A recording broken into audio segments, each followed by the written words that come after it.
Okay, so we've developed a lot of method in this course for solving system of linear equations.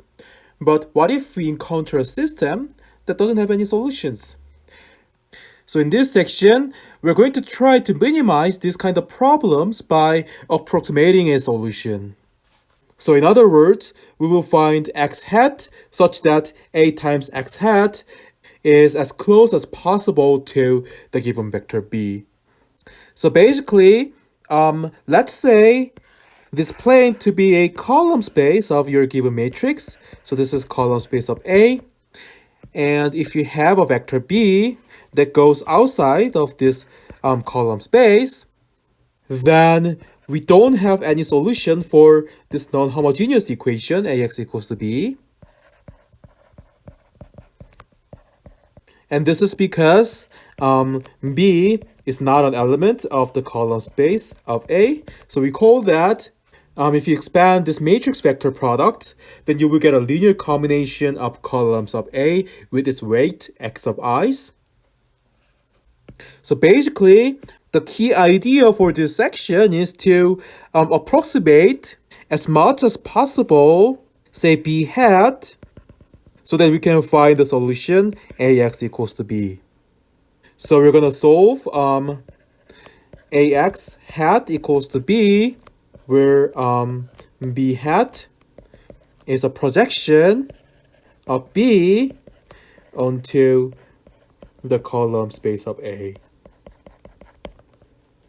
So if A is m by n matrix and B is an element in R to the m, then a least square solution of Ax equals to B is a vector x hat in R to the n such that the distance between Ax hat and B is the smallest as possible. And the point is, we're going to find x hat such that Ax hat approximate B as close as possible. Well, how do we find such x?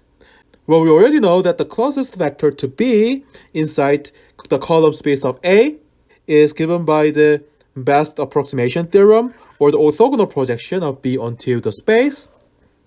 So we will get the best approximation solution by solving Ax hat equals the projection of B onto the column space of A. Okay, then what happens if B was actually an element of the column space of A? Well, in this case, we already know that the projection of B into the column space of A was actually the same as the vector B. Or because the vector is already attached to the ground, so the shadow is the same as itself. So this tells you that Ax equals to B already has a solution. Okay, then let us explore how do we solve this matrix equation. So the theorem 7 states that the set of least square solutions of Ax equals to B is the set of all solutions of the normal equation A transpose times Ax hat equals to A transpose times B. So we call this matrix equation as a normal equation. And let's see why this is true. So basically, suppose that x hat satisfies Ax hat equals to B hat, then we already know that if you subtract B hat from B, then this is orthogonal to the column space of A. Or this implies that the vector B minus B hat is orthogonal to each columns of A. Or if you take the transpose for A, then we can tell that B minus B hat is orthogonal to each rows of A transpose. Or this is equivalent to have, like if you multiply A transpose into B minus B hat, well, when you do the matrix vector product, you're going to multiply each rows into the column, where you're going to take the dot product with each rows and the vector B minus B hat. Or if you plug back, AX hat equals to B hat over here. Then this gives you A transpose B minus AX hat equals to 0. Or if you distribute A transpose into the parentheses, then we get A transpose AX hat equals to A transpose times the vector V. So in other words, we've shown that the least square solution satisfies this equation.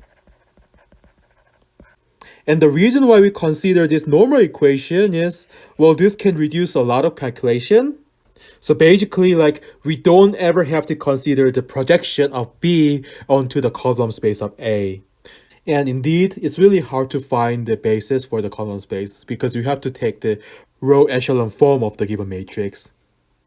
Okay, so let us practice to find the least square solution to the given inconsistent system using the normal equation given above. So basically, you first want to calculate the right-hand side, A transpose times B. So this equals to 202,012 times 123. And this equals to, I guess, 2 times 1 is 2, plus 0 plus 6. And we got 2 plus 6 as well. So this gives us 8 and 8. And A transpose times A for the left-hand side. Well, this equals to 202,012. And you multiply this to, I guess, 2001 and 22. And this gives you 2 squared plus 2 squared. And I guess the next entry equals to 4. And we have 4 as well. And 1 squared plus 2 squared. And this equals to 4 plus 4 is 8. And 4, 4. And 4 plus 1 is 5.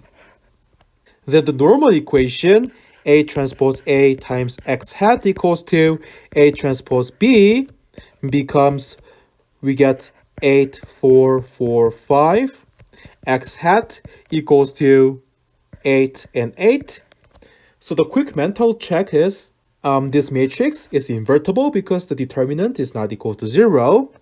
So we can solve this matrix equation without finding row echelon form.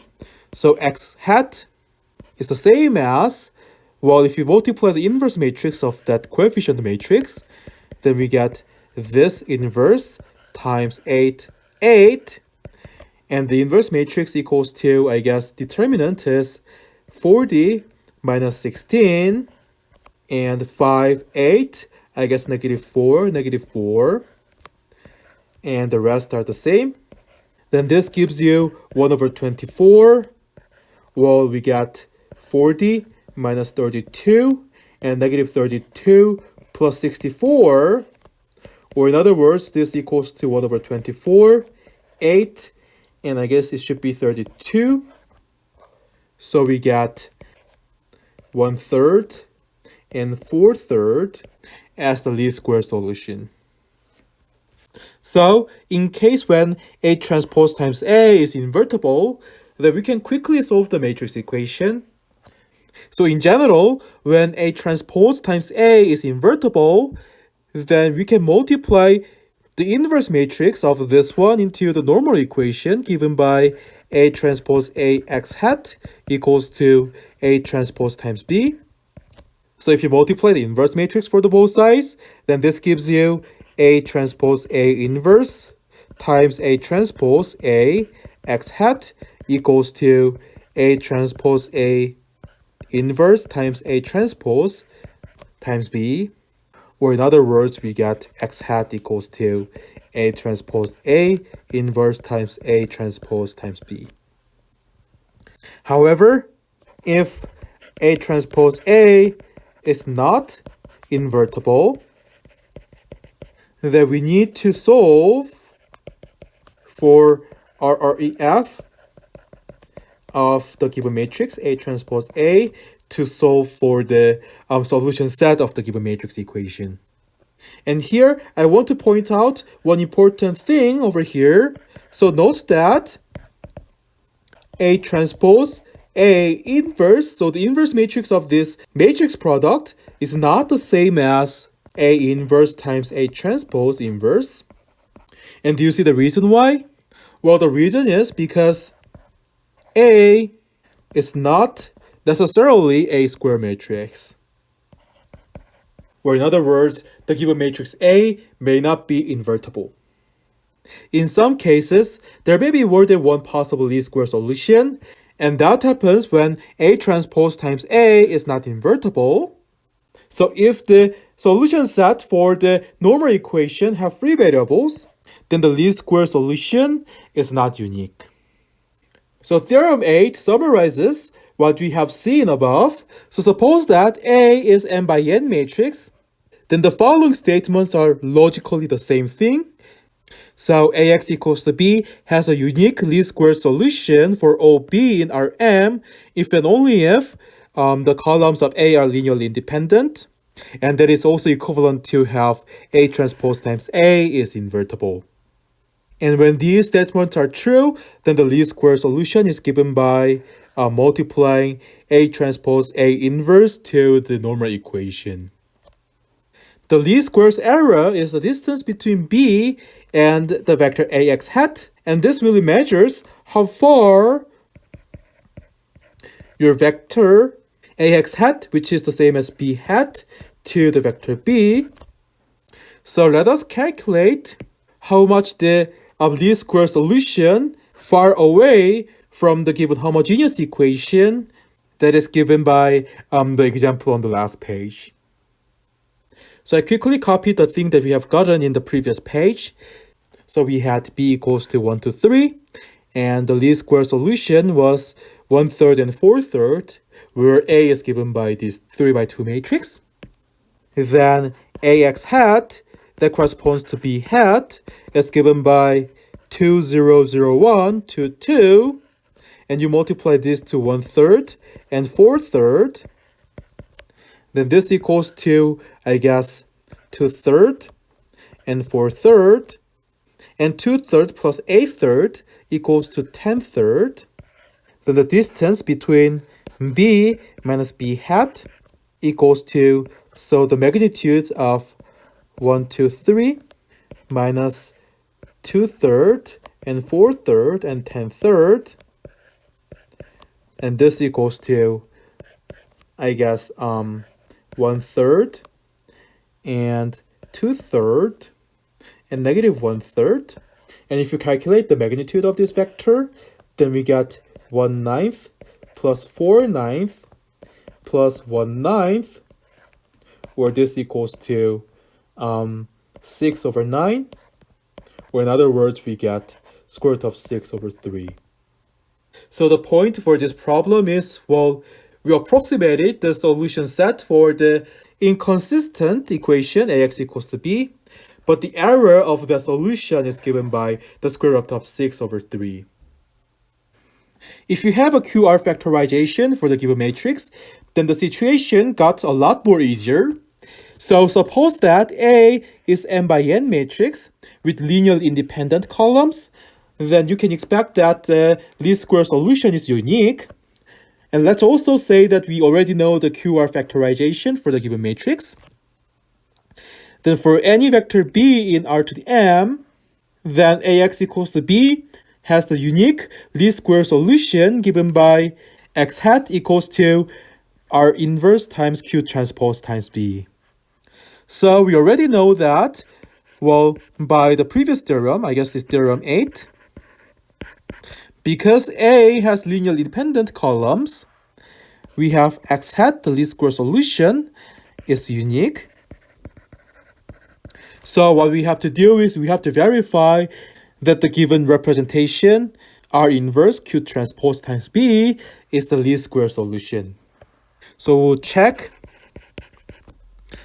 this R inverse Q transpose times B satisfies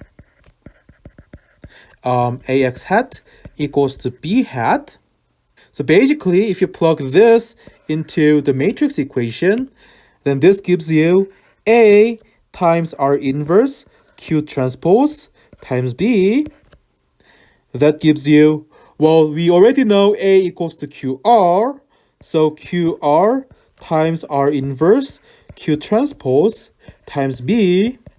Then this equals to, well, we have Q R inverse times Q transpose times B, or we get Q transpose times B. But we know that Q has orthonormal columns because Q was an orthogonal matrix. So if you apply the theorem 3 in section 6.3, then we get this equals to the projection of B onto the column space of A, that equals to B hat, which was desired. So suppose that you have AX equals to B, which is inconsistent, then we want to find the unique least square solution for the given system of equation, where we know the QR factorization of the given matrix. So basically, the first thing you want to do is to find the QR factorization, which was already done in this problem. And the second thing you want to do is to calculate Q transpose times B, and this equals to 1 over 2, 1 over 2, 1 over 2, and 1 over 2, and I guess 1 over 2, negative 1 over 2, negative 1 over 2, 1 over 2, 1 over 2, negative 1 over 2, 1 over 2, and negative 1 over 2. And if you multiply B, which is given by 3, 5, 7, and negative 3, then this gives you, well, I guess 1 over 2 times 3 plus 5 plus 7 minus 3, and 1 over 2 times 3 minus 5 minus 7 minus 3, and 1 over 2 times 3 minus 5 plus 7 plus 3, I guess. So this gives you 1 over 2 times, well, we got 12, and 1 over 2 times negative 12, and 1 over 2 times, well, 7 plus 3 is 10, minus 5 is 5, plus 3 is 8, so we get 8 for the last column. Then this equals to 6, negative 6, and 4. Still, it is not easy to find the inverse matrix of the given upper triangular matrix. So instead, we're gonna solve this non-homogeneous equation, Rx hat equals to Q transpose times B, or this is equivalent to have like X hat equals to R inverse Q transpose times B. And we're gonna solve this non-homogeneous equation by finding the row echelon form of the augmented matrix. So we have R is given by 2, 4, 5, 0, 2, 3, 0, 0, 2, and you put Q transpose B into the last column, which is given by 6, negative 6, and 4. And this is row equivalent to, well, I think we can divide by 3 for the last row. That gives you 0, 0, and 1 and 2. Then once you have that, then we can multiply 3 onto the last row to subtract that from the second row. So that gives you 0 and negative 12, and 2, 4. And now you subtract 5 times R3 from R1. Then that gives you 0 and negative 4. And now you divide the second row by 2. Then this gives you 0, 1, 0, and negative 6. And we have 2. And now if you multiply by 4 on the second row and subtract that from the first row, then that gives you 0, 0. And negative 4 minus negative 24 equals to 20. So this gives you x1 equals to 10, x2 equals to negative 6, and x3 equals to 2. So we get the least square solution x hat equals to 10, negative 6, and 2.